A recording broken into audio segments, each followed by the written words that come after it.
मात पिता गुरु प्रभु चरणों में प्रणवत बारंबार। नमस्कार, मैं राजू अग्रवाल सौराष्ट्र टीवी न्यूज़ में आपका स्वागत करता हूं। आइए देखें भिवंडी व भिवंडी शहर के आसपास की कुछ खबरें। भिवंडी शहर में पर्यावरण मित्र भिवंडी द्वारा आयोजित पर्यावरण अनुकूल गणेश उत्सव स्पर्धा पारितोषिक वितरण समारंभ का आयोजन किया गया। आइए देखें।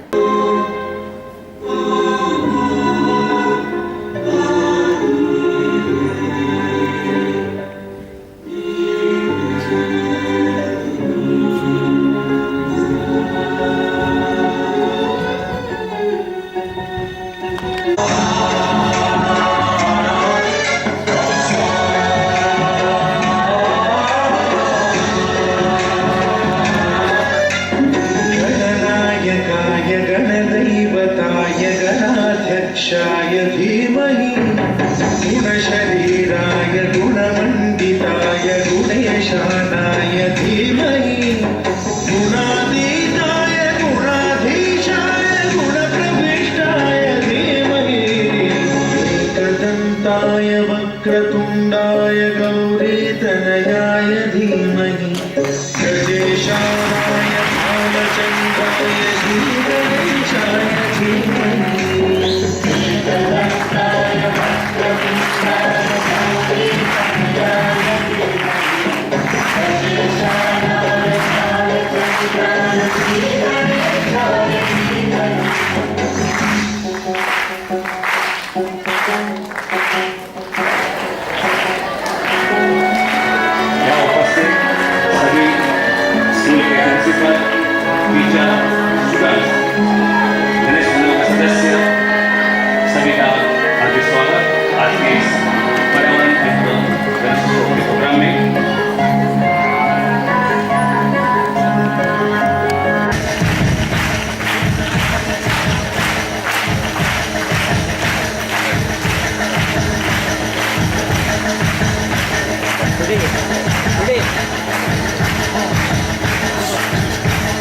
मैं सभी महानुभावों से रिक्वेस्ट करता हूँ कि अपने स्थान पे खड़े रहे। यहाँ पे शब्द सुमनों से हार्दिक स्वागत करता हूँ। उसी तरह जेंट्स ग्रुप की ओर से भी काफ़ी गेस्ट आए हुए हैं, उन सभी का शब्द सुमनों से हार्दिक स्वागत करता हूँ। स्वागत हो हमारे आज के चीफ गेस्ट का। सर इकडे बघा। हाँ इकडे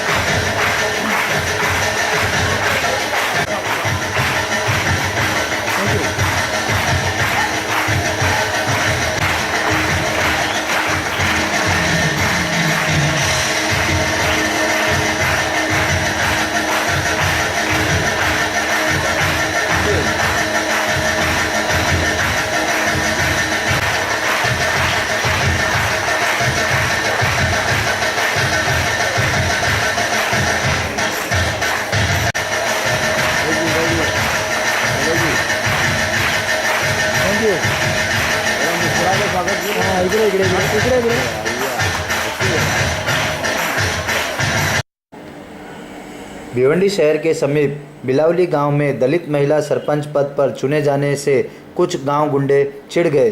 वह दलित लोगों से अभद्र व्यवहार किया।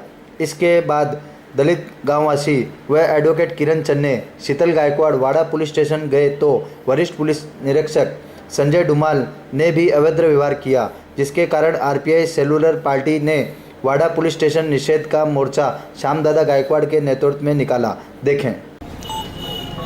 बिलावली गावामध्ये वाडा तालुक्यातल्या दलित महिला सरपंच म्हणून निवडून आल्यामुळं तिथले जातीवादी पक्षाचे गावगुंड जे आहेत ते चिडलेले आहेत आणि त्यांनी तेव्हापासून दलितांना छळण्याला सुरुवात केलेली आहे आणि त्याचाच परिपाक म्हणून काल दलितांच्यावरती हल्ला झाला।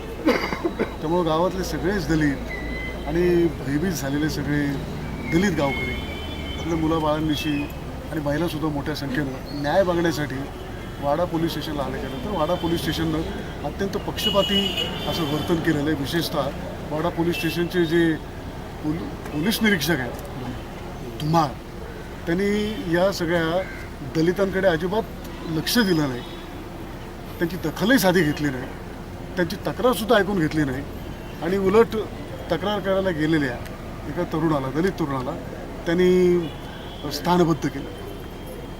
त्याच्यानंतर अत्यंत महत्त्वाचे कार्यकर्ते म्हणजे आमचे जिल्ह्याचे अध्यक्ष पक्षाचे ॲडव्होकेट किरण चंदे, तालुक्याचे अध्यक्ष, शहराचे अध्यक्ष वाडा तालुक्याचे, त्याला भेटायला गेल्याच्या नंतर त्याने अत्यंत उद्दामपणे आणि उर्मटपणे असं उत्तर म्हणजे त्यांच्याशी वर्तन केलेलं आहे. आणि त्याने सांगितलं की बाबा माझी कामाची पद्धत हीच आहे, जेणेकरून जातीयवादी अत्याचार करणाऱ्या गावगुंडाला त्याची पाठीशी घातली. आणि त्यामुळं ज्याने आणि अत्यंत बेमुरवतखोरपणे अतिशय उद्दामपणे त्यांचं सगळं उर्मटपणाचं असं त्यांचं वर्तन होतं. मुद्दा कसा आहे की वाडा तालुक्याचं हे जे पोलीस स्टेशन आहे, वाडा तालुकाच मुळामध्ये आदिवासींचा आणि काही प्रमाणात दलितांचा असं तालुका, दुर्गम भागातला तालुका आहे. इथला जर पोलीस इन्स्पेक्टरच जर दलित अत्याचारांच्या बाबतीमध्ये इतकं म्हणजे संवेदनहीन असेल, संवेदना शून्य असेल, तर दलितांना आणि आदिवासींना न्याय मिळण्याची शक्यताच नाही. तर धुमाळसारखा अधिकारी इथं अजिबात राहता कामा नये, त्यांना ताबडतोब निलंबित केलं पाहिजे. आणि ॲट्रॉसिटी ॲक्टप्रमाणे म्हणजे शेड्यूल कास्ट आणि schedule tribes atrocity prevention act जो 1989 जो आहे, त्याच्यामध्ये जो अधिकारी हा ॲट्रॉसिटी ॲक्ट नोंदवण्याच्या बाबतीमध्ये अनाकारी करतो त्याच्यावरती सुद्धा त्या कायद्याप्रमाणे गुन्हा नोंदला जातो.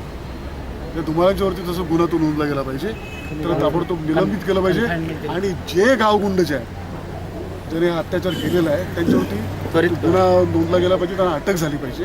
आणि महत्त्वाची गोष्ट म्हणजे अशी की जे सगळे दलित आपल्यावरती झालेल्या अन्याय अत्याचाराचं घराणं सांगण्यासाठी पोलीस स्टेशनला आले होते त्यांनाच त्यांनी स्थानबद्ध करणं हे अत्यंत आक्षेपार्ह आहे आणि कायद्याची पायमल्ली आहे. आजची सर आंदोलनाची तुमची प्रक्रिया काय राहणार? आम्ही जाऊन धुमाळांच्या बद्दल तक्रार देणार आहोत, गावगुंडांच्या बद्दल तक्रार देणार आहोत आणि आम्ही मागणी करणार आहोत की ॲट्रॉसिटी ॲक्टप्रमाणे ते गुन्हे नोंदले गेले पाहिजेत आणि जे कल्प्रिट्स आहेत त्यांना अटक झाली पाहिजे. या उपरही जर काय कारवाई झाली नाही तर हे आंदोलन मोठ्या प्रमाणामध्ये व्याप्तीनं आम्ही हे आंदोलन करणार आहोत. सर दलितांमध्ये जो हल्ला झाला होता हे म्हणजे हल्ला करणारी व्यक्ती कुठली आहे? भाजपचे कार्यकर्ते आहेत, त्यांची नावं सुद्धा आम्ही पोलीस स्टेशनला दिलेली आहेत. केशव पाटील जे पण असेल. बिलावली गावातील काही महिला या ठिकाणी येऊन बसल्या होत्या, परंतु साधी त्यांची विचारपूस दिली नाही. मात्र ज्याने अन्याय केला त्यांचा एक ताफा येऊन गेला, त्यांना मात्र काही अटक केली नाही. पोलिसांना आमचं सांगणं आहे की तुमचं आमचं काही प्रॉपर्टीचं वैर नाही. या देशामध्ये भारतीय संविधान आहे. या देशातल्या प्रत्येक दलित, आदिवासी आणि अल्पसंख्याकाला भारतीय राज्यघटनेनुसार पोलीस अधिकारी हा आधार वाटला पाहिजे. काल 8 वाजल्यापासून हे लोक बसलेले असताना साधी त्यांची विचारपूस करावीशी वाटली नाही.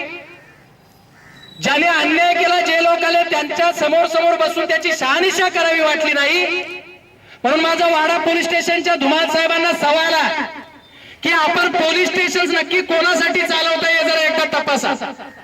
आपल्या या वर्तनामुळे चांगल्या अधिकाऱ्यांच्या सगळ्या कर्तृत्वाला कालिमा फसला जातो, याची जरा दखल घ्या. काल आम्हाला जेव्हा 8:30 वाजता समजलं तेव्हा आम्ही या ठिकाणी आलो. आल्यानंतर ताडे नावाचे अंमलदार बसले होते, त्यांना मी विचारलं की असा असा प्रकार घडलाय, आम्हाला पीआय साहेबांना भेटायचं आहे. ते बोलले की पीआय साहेब आराम करतायत, ते येतील.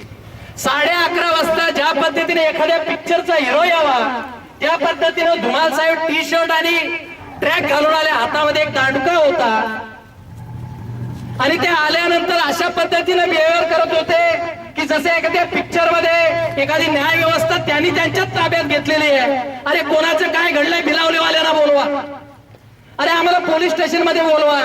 मी त्यांना सांगितले मी जिल्ह्याचा अध्यक्ष. कोण जिल्ह्याचा अध्यक्ष? अरे मी सांगितले एक दलित महिला सरपंच आलेले साहेब, त्यांचं तरी कारण ऐकून घ्या. कोण सरपंच?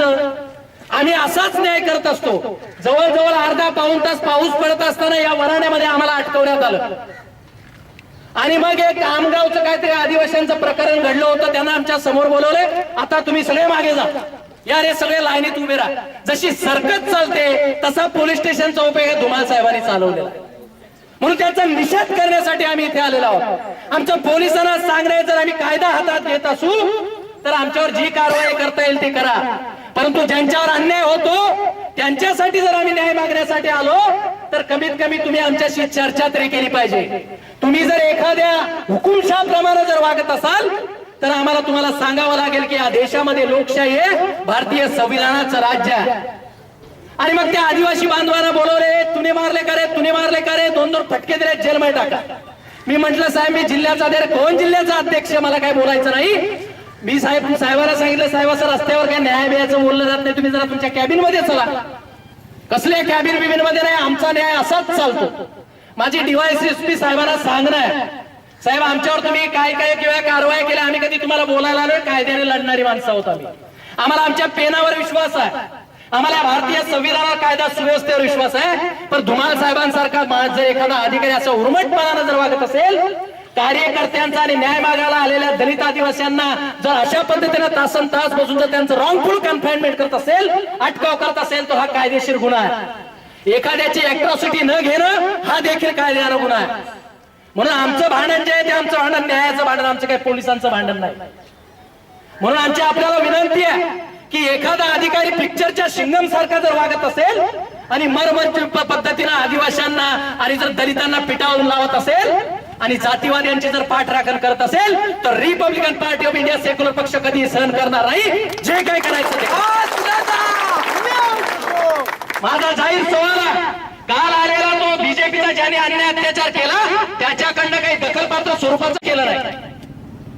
म्हणजे इथल्या सत्ताधाऱ्यांना, इथल्या उच्चवर्णीयांच्या पक्षाच्या सगळ्या नेत्यांना अत्यंत मोकळं रान सोडायचं आणि कोणतरी न्याय मागायला की त्याचं डिटेन्शन करायचं. कसला न्याय चाललाय हा? अन्याय, हा दलित आदिवासींवर अन्याय, हा भारतीय संविधानावर आणि जगणाऱ्या कष्टकरी माणसावर अन्याय. म्हणून तो न्याय मागण्यासाठी आम्ही इथे आलेलो आहोत. आमचं म्हणणं आहे की जर अधिकारी अॅट्रॉसिटी गुन्हा जर घेत नसेल तर तो कायद्यानं गुन्हा आहे. आणि म्हणून धुमाळ साहेबांवर देखील अॅट्रॉसिटी ऍक्ट प्रमाणे गुन्हा झाला पाहिजे. त्याने आमचं रॉंगफुल कन्फाइनमेंट केलं आहे म्हणून 341 प्रमाणे त्यांच्यावर गुन्हा लॉन्च झाला पाहिजे. कर्तव्यात कसूर केलेला आहे म्हणून 166 प्रमाणे गुन्हा लॉन्च झाला पाहिजे. आणि जे गाव गुंड आहेत, ज्यांनी अन्याय अत्याचार केलेला आहे, त्यांच्यावर देखील अॅट्रॉसिटी ऍक्ट प्रमाणे गुन्हा दाखल झाला पाहिजे आणि त्याला तात्काळ अटक झालं पाहिजे. एका आदिवासी बहुल एरियामध्ये जर अधिकारी असा वागत असेल तर आदिवासींनी न्याय मागण्यासाठी जायचं कुणाकडं, दलितांनी जायचं कुणाकडं, हा खऱ्या अर्थानं प्रश्न आहे. मी साहेबांना सांगत होतो की साहेब तुम्हाला काय करायचं ते करा, कायदा नाही, गुन्हा नोंदवा नका नोंदवू, तो तुमचा भाग आहे. साधारणतः जरा तुमच्या त्या कॅबिन मध्ये चला, आमच्याशी जरा बोला. नाही, मी असं कॅबिन बिबिन मध्ये बोलत नाही. तुमच्यात हिंमत असेल तर अजून लोक बोला, त्यांना देखील मी आत्महत्या टाकतो, तुम्हाला पण टाकतो. ही भाषा नाही साहेब, आमच्याकडे त्याचा ठोस पुरावा आहे. वेळ आल्यावर तो देखील पुरावा सादर केला जाईल. म्हणून माझी DYSP साहेबांना विनंती आहे की DYSP साहेब, जेव्हा जेव्हा आमच्या कसल्याही केसमध्ये कोणी काही नावं घेतली, तुम्हाला कारवाई करायची ती तुम्ही केली, परंतु जर तुमचा अधिकारी चुकत असेल आणि तो जनतेवर जर अन्याय करत असेल, गोरगरिबावर जर अन्याय करत असेल तर त्याच्यावर देखील कारवाई झाली पाहिजे. कारण हा आदिवासींचा जिल्हा आहे. या आदिवासींच्या जिल्ह्यामध्ये जर असा मगरूर अधिकारी, उर्मट अधिकारी जर असेल तर आदिवासींनी न्याय मागायला जायचं कोणाकडे, हा आमचा जाहीर सवाल आहे. दलितांनी जायचं कोणाकडे? आणि म्हणून आम्ही आजचा मोर्चा काढलेला आहे. आम्ही रात्री 11:30 वाजता निवेदन दिलेलं आहे आणि सकाळी एवढे लोक सगळे जमलेले आहेत. म्हणून माझी मागणी आहे पोलिसांकडे, त्यांच्या अधिकाऱ्यांकडे, की जसं तुम्ही गुन्हेगाराला शासन करता तसे आपल्यामध्ये काही माजलेल्या पोलीस अधिकाऱ्यांना देखील शासन करा. आज के लिए बस इतना ही. कल फिर मिलेंगे इसी समय इसी चैनल पर. देखते रहिए सौराष्ट्र टीवी न्यूज.